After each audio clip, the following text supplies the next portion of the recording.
Wild weather is battering parts of Australia. The New South Wales coastline has been hit by severe surf. The boardwalk at Sydney's iconic Bondi Beach was completely engulfed by huge waves.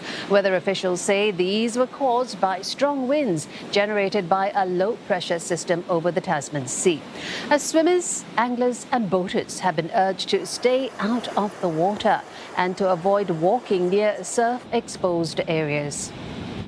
We saw surfers, they got dunked under and they surfed twice, and it was just really big. Meanwhile, an Antarctic blast has brought blizzards to Tasmania. Officials reported strong winds of up to 150 kilometres per hour. Thousands are without power after the severe gusts brought down power lines and toppled trees. Authorities had to rescue 8 hikers who were stranded on a Tasmanian mountain.